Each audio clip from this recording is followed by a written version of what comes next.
Hello there, and welcome to Road Hazard Rod and Custom. At the incessant requests of a couple of friends of mine, I have decided to start recording my automotive misadventures, and I figured what better place to start than with this. It is a 1978 Ford E150 Cargo. Not very exciting, except this one is equipped with a 351 two-barrel and a 4-speed stick, which is cool. Now, I picked this van up about 2 years ago. Somebody had decided that it would look a whole lot better if all of the windows were attacked by a series of hammers. So I went to the junkyard, I replaced the doors that were all smashed up and the glass smashed out. I put a new windshield in it. I've done a little bit of mechanical work to it. That's pretty much it. It runs fantastic, except for needing some tuning with the two-barrel there. It's got an aftermarket 2100 Holly. It's completely stripped out, with the exception of the seats that I put in it, which I'll show you in a second. But it's just a plain Jane cargo van, really.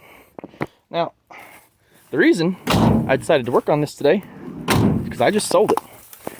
And the buyer decided that they wanted to give me a couple extra bucks to do some stuff for them. So, well, I'm going to throw a new intake manifold, new carburetor, some other parts at it to get her roadworthy. I did put new tires on it when I picked it up. We'll get you in the interior here.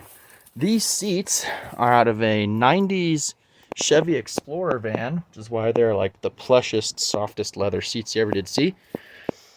Of course, we got an 8-ball shifter because she's a 78. I have no idea where I got this steering wheel, but the one that came with it was falling apart, so I stuck that one on there. Everything works miraculously, I think, except the speedometer, and there's no radio in it. But other than that, I mean, wipers, lights, blinkers, all that nonsense, all that stuff works. It's got 95,000 miles on it. And overall, it's really not that bad. Like I said, I've done a little bit of work to it since I picked it up so many years ago. But truthfully, it hasn't needed much. Oh, crap. Forgot how heavy that hood is. There's that 351. You can see underneath that air cleaner there is a practically brand new 2100. The problem is the buyer has decided they don't want a two-barrel. They want a 4-barrel. So we're gonna put an Edelbrock Performer intake on this thing with probably a Holly 4160. Put this down because it is about 400,000 degrees in here right now. I live in southern Idaho, and that big glowing thing up there is just baking this black paint. Oh. As far as I remember, this thing should be turnkey. Unless the battery's dead, which, well, it could be. Well, seatbelt sign came on. It's a good start. Let's get this thing pulled up to the garage.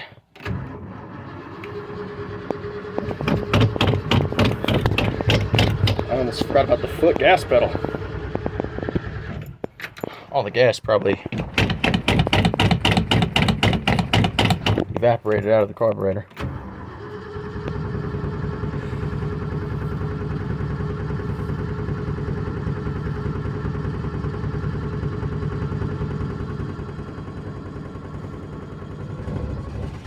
Pick it up. There we are. Oh, it fired for a second.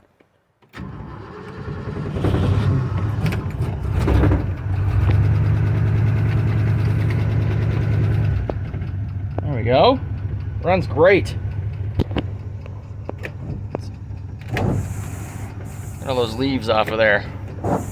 Yeah, new wiper blades on that new windshield. I paid $400 for that freaking glass. All right. See if it is warm enough to move yet. There we go.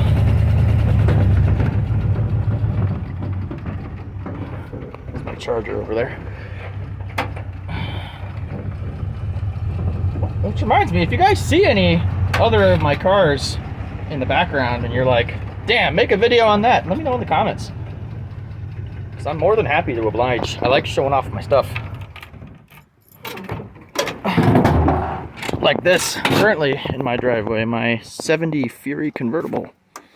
But yeah, back to the van. One of the things the person who bought this said they wanted done is an aluminum 4-barrel intake I bought a long time ago. Which is right there. It's an Edelbrock Performer. Ah! Hey, a wrench. I've been looking for that. It's my 1/2 inch. We'll just stick that in the lawn tractor trailer. And that there is the 4160 we're going to use. It's been out in the shed, so you know it's good. But that's the combo we're going to stick on there. I got gaskets in my diesel back there, so we'll go grab those. We'll get the doghouse pulled off this thing and quit cracking. Part of what makes working on vans so much fun is the big stumpy Boston Terrier nose that they've got. So, pull this back into 4th gear. There's a couple of these. Oops, I'm a boomer. A couple of these latches. And this thing will lift away. Now, being able to just kind of pull it back would be too easy. You know, can't have that. So what we got to do is pick this thing up, kind of angle it back, hoist it over the seats like that, shove the camera into the front of it so you can't see anything, and then it's back here, and we've got the back of the motor. Makes it a little easier to work on. So you got some redneck diamonds. These are bits of the windshield. They're still on top of the motor. Get back under here. Got a hood prop. No one wants to tell you how hard it is to do all this stuff with one hand. Pretty basic stuff down here. It's just, like I said, a 351. It's got manual brakes, or sorry, power brakes, manual steering. It does have a new cap, plug wires and plugs. I did that. That new carburetor, air intake, all that nonsense. I can't remember if I changed the coil or not. I might have. Obviously, I put a radiator hose on her. I don't think I did belts. I probably should. I did an oil change and a timing set. Because factory, the 351 has a plastic timing set in it. Plastic teeth on the gear, which is completely useless. So that stripped, because of course it did. So we pulled the whole front of the motor off. I got a double roller on it now. I think it's a Mali, Mali. You know what I'm talking about. I don't know how to pronounce it. Anyway, it's in there. Start with that, which is apparently not being held on by anything. That's good. If you're worried about me putting stuff on this car, don't be. That's spray paint. That's the original color. This is crappy 80s repaint. Don't worry about it. Yeah, there's that 2100. So, well, let's get some tools and let's get in there. Put these on our tool bench here. These carb nuts should be a 7/16. Yeah. Oh yeah, there we go. Get those off of there.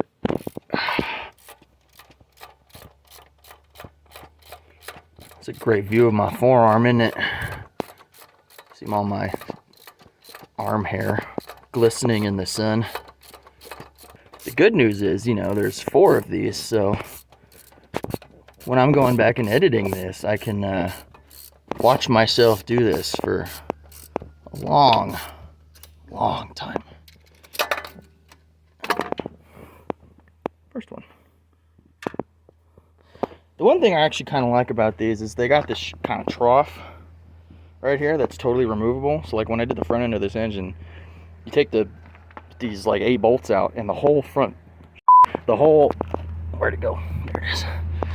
The whole front end comes off. I mean, if you needed to do a cam or shut up or whatever, you know, it just come right out the front. I think I got this radiator at a junkyard. Probably. Paint's coming off. That's fine. It's brass. Yeah, I'm just gonna take the rest of those off. I don't think you really want to watch me do that. One of the problems, and I said it earlier too, with these kind of flat-ish front vehicles like these vans, is if you want to do work on the motor, you can't reach the whole thing from the front unless you got like Stretch Armstrong arms, which I don't. You know, I'm 5'10". My wingspan ain't exactly nuts. So you got to get inside the thing. You got to straddle the shifter. Hope it doesn't, you know, smash you in the nuts or nothing, unless you're a woman. Then you're probably fine. And then you can get to the rear 2 studs on your Holley 2100. Shut up, you. Now that all 4 carb stud nuts are off, basically it's throttle linkage, the throttle return spring, and all the various hoses and doodads and whatnot. And then this thing will just come right off. Start with this. That was a lot easier than I thought it was going to be. And that also easier than I thought it was going to be. I guess we can take that off since the manifold's coming off too, huh? And then this should just kind of come off. Come on. Come on. Yeah. Are you stuck on something? Oh, right. Fuel line. The one thing I kind of really like about these 2100s here is they got a fuel filter kind of built into it like an old Quadrajet. Except the Quadrajet has that little, like a paper filter that's kind of crammed into the side, you know? And these got this little removable piece that, I mean, you can buy these at O'Reilly's, I think. I think Edelbrock makes these that you can just kind of thread in. And I mean, they're for their electric fuel pumps, those little clicky-clacky ones they sell, but they will thread into the 2100. Fly landing on me. Get out of here, you damn monster! And I just looked over at that fly and realized the Duraspark box is professionally mounted right there. Definitely attached to something. Not tucked behind the e-brake cable, that's for sure. That'd be stupid. Okay, so fuel line's off, got it tucked back there. This carburetor should just come off after I take the vacuum line off. There we go. It should just, there we go, nice and easy, just the way we like it. And like I said, this is a brand new unit. This actually technically isn't a Holley. This is one of those cheapo reman ones you can get on like the Bezos website. I really don't like giving that guy money, but well, gas coming out. But I think this was 84 bucks. I couldn't really argue with it. So now we got to get back in there and we got to get that manifold off and throw that aluminum 4-barrel on there, and we'll be in business. I'll probably clean that up a little bit before we install it, huh? This thing's been in the shed a little while. You can see there's like a spider nest there and it's just covered in dirt and stuff. So what we're going to do is we're going to hot tank this thing real quick. You know, give it the old acid dip and get it all cleaned up. Just bring this over here to the hot tank.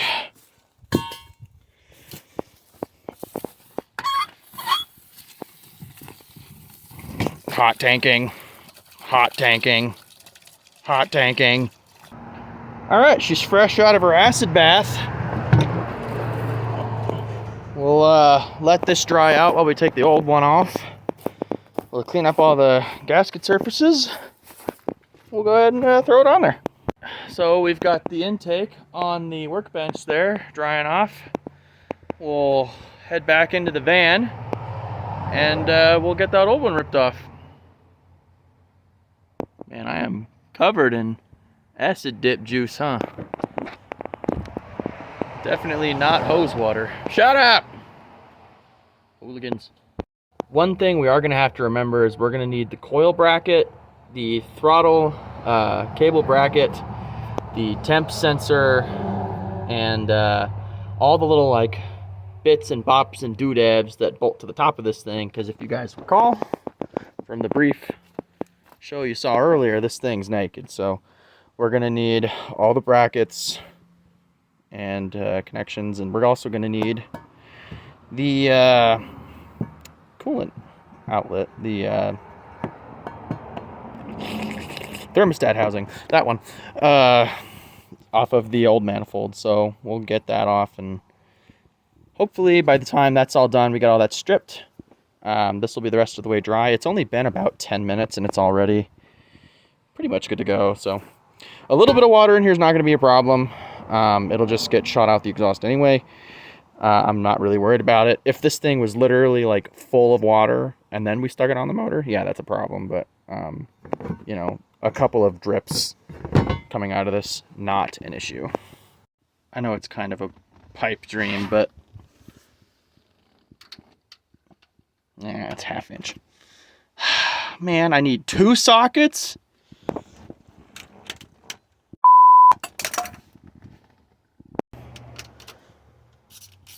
So once we get all of this auxiliary bracketry off, we'll pull the intake off, and we'll be able to see into the lifter valley, and we'll know what kind of condition the little 351 here is in. Not that it's really my my car anymore. I already sold it. They already paid me, but you know, we want to give them the best possible vehicle that we can, because we're not shysters. So we'll take care of this thing. I already did an oil change on it. The oil looked great. There wasn't a lot of metal on it, no chunks. So underneath the valley pan here, I expect is nice and clean, little small block Ford. So let's get that off and have a look. So we got all the bolts out. The rear two, they go into a coolant passage, and that's why there is antifreeze leaking down the side of the block on both sides here. No big deal. You put a little bit of RTV on the threads or thread tape, whatever you got, and it'll work. We got to go up front now. We got to pull out the coolant temp sensor and the heater hoses, which are actually just looped together. So the heater core is bypassed, but we need to take that off. And then we already got the coil and its bracket off. We got the throttle and its bracket off. And that should be everything. After that, we should be able to jam a pry bar under it off the cylinder heads and just pick this big, heavy cast intake off. And we'll get the heads all cleaned up. Pardon me. And we'll get that aluminum intake plopped on there. And yeah, and then we'll raid my stash of carb stuff to look for a base gasket for that 4160 outside, and we'll get all that slapped on there. Should be good to go. This is what I was talking about. The heater hose just goes directly from the water pump straight back into the manifold. The heater core is not connected. It probably leaks. That would be my guess as to why it wasn't replaced. Although on these, it's super easy to do. So maybe not. I don't know. But yeah, all we got to do is take that hose clamp off, and we should be able to pull the manifold off. So I pulled the water neck out and noticed. See if you can tell me what's wrong here. I'll give you a second. Slow down, you hooligan! No thermostat at all.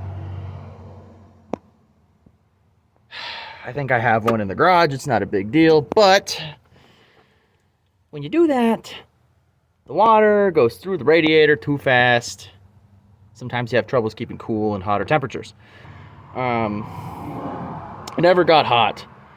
But for somebody who's going to be driving this thing, like the woman I sold it to, We're gonna go ahead and throw probably a 180 thermostat in there just to be safe for them, for a peace of mind for them.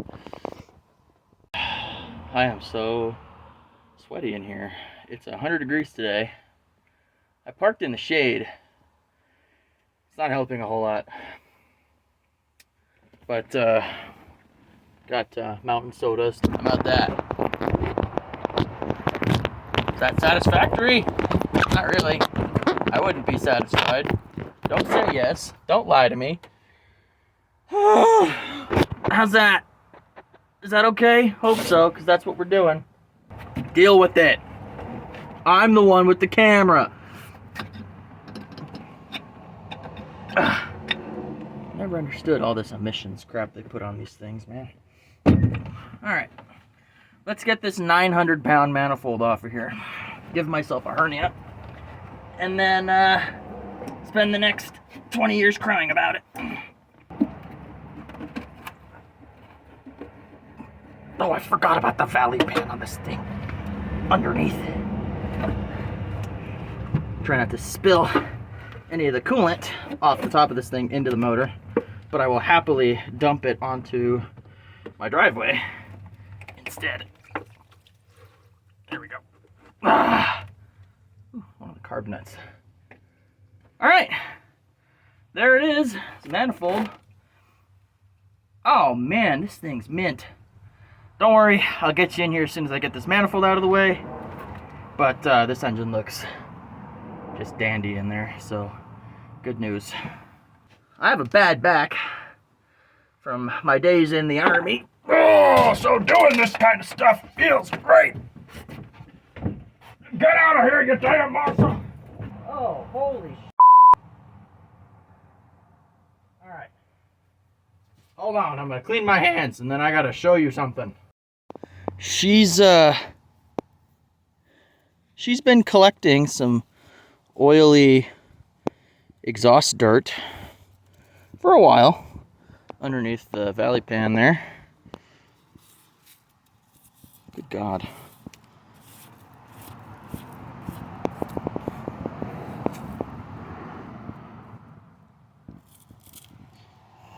It looks like not just me, but the previous owners of this vehicle were running antifreeze instead of straight water, which is good. It means the inside of this thing's not all rusted up. There's just a tiny bit of schmutz in the valley, but we'll get in here with a shop vac and we'll clean all this up.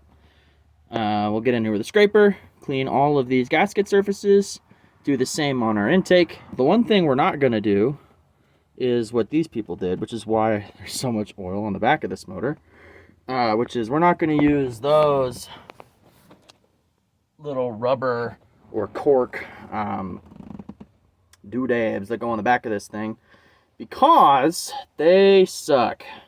They always leak unless you glob them up with RTV. But if you're gonna glob them up with RTV, you may as well just use RTV. So that's what we're gonna do.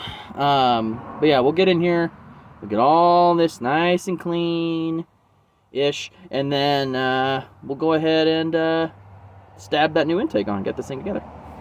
So we've got our intake all nice and clean.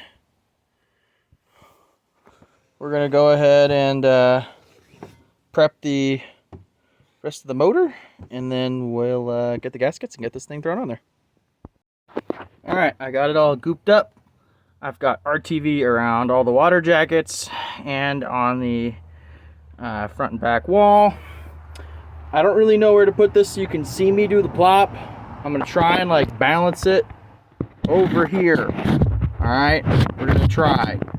It's probably gonna fall and I'm probably gonna cut this out, but here's the intake going on. R351. Here we go. See if I can get the plop. Just about perfect. Oh, did I get it?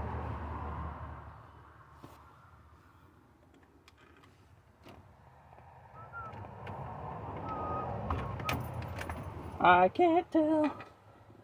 try and thread a bolt. Oh yeah. We got her. Perfect. Okay. This is the last bolt on the intake manifold. I have put some RTV on the 4 that connect to a water jacket, just so they don't leak. These are all snugged up. I'm gonna go around and finish these off in a star pattern. Basically, oops, there we are. You want to work from the inside out and make sure these are all nice and tight. These are all nice and tight. Now we just need to transfer all the stuff that was on the old one onto this one, batten down the hatches, and we can fire this up. So we took this coolant fitting and the temp sensor out of the old manifold. We couldn't use the carb studs because they were going to be too long because it had that spacer in it. I've got some in the garage, it's no big deal. So we'll go ahead and thread these in. We'll thread those on. We'll put a carb gasket on it and we'll do the plop.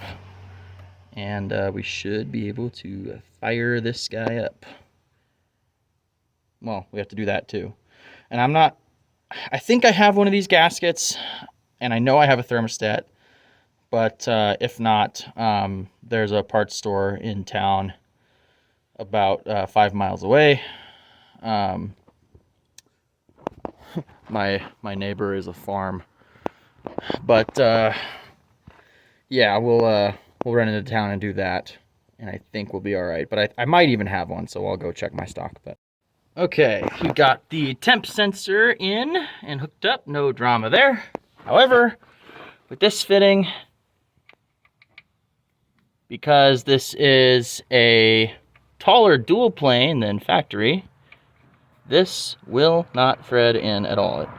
It's a 90, it hits there, so I might have a vertical one in an unconventional storage location. I don't think I have one in the garage. If not, we'll be running to town.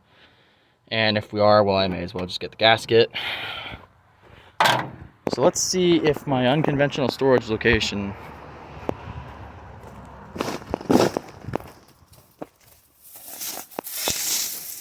see under this crap. There's another intake manifold. This is a factory 460 Ford 4-barrel cast iron single, or dual plane rather. There isn't one in there. So we will check the garage. And if there's not one in there, we'll be making a run to town. Fortunately, I was right. I do have a thermostat and some carb studs. I do not have a straight fitting. Okay, did not have one in one of the 4 engines in there. So that means we got to push the van out of the driveway so I can get out.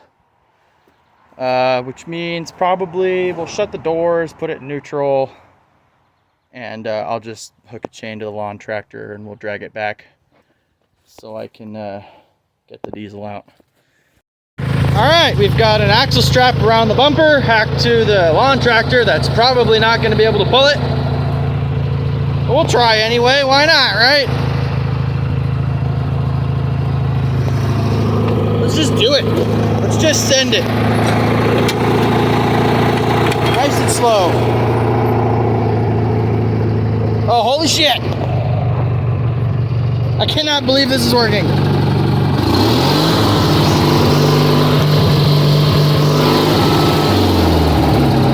Alright, we'll keep it slow, that's fine.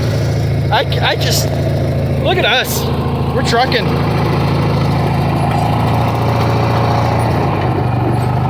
As long as we keep it in low gear, it appears to be working. So that's what we're gonna do.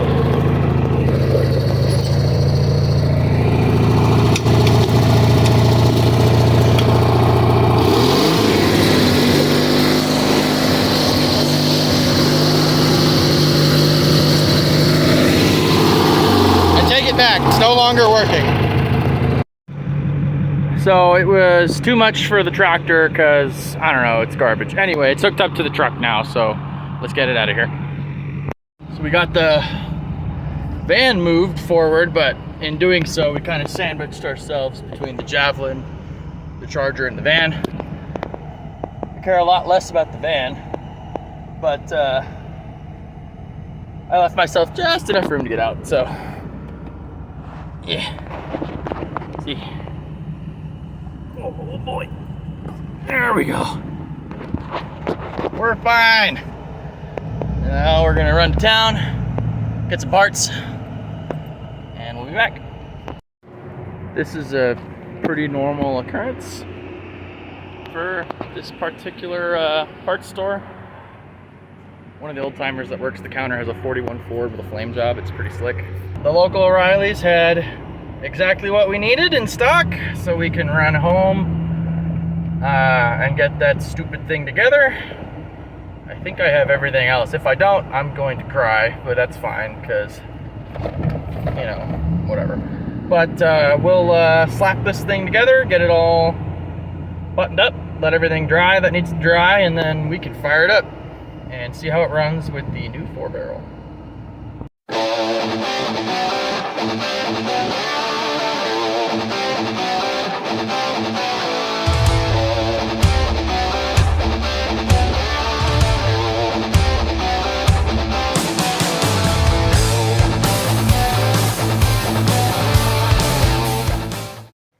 Alright, so we're back at the house with the van.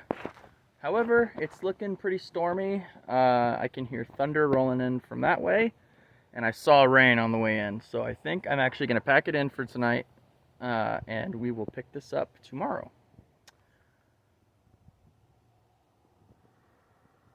Actually, it's not raining yet. Alright, let's see what we can do before it starts raining. Just as soon as I cut the camera off, it started raining.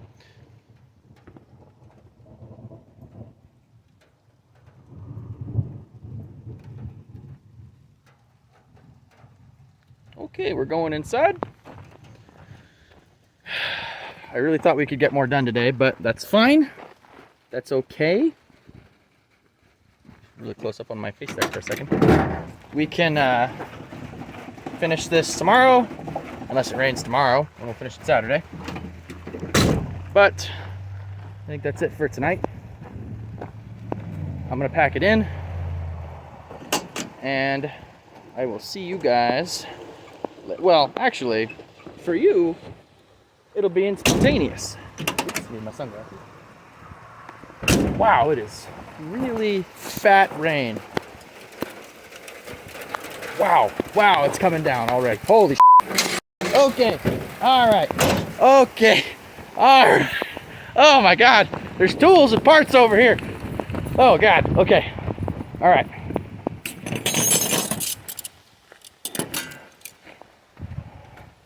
Wow, camera's got water on it.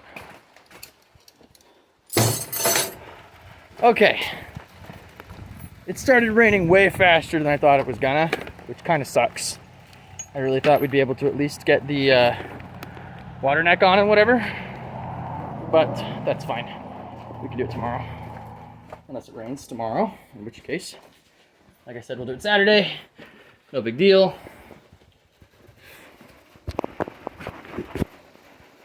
It's not much better. It just started so fast. It's big, fat raindrops too. So, yeah, for you it'll be instantaneous. For me, it might be a couple of days, so. We'll be back soon.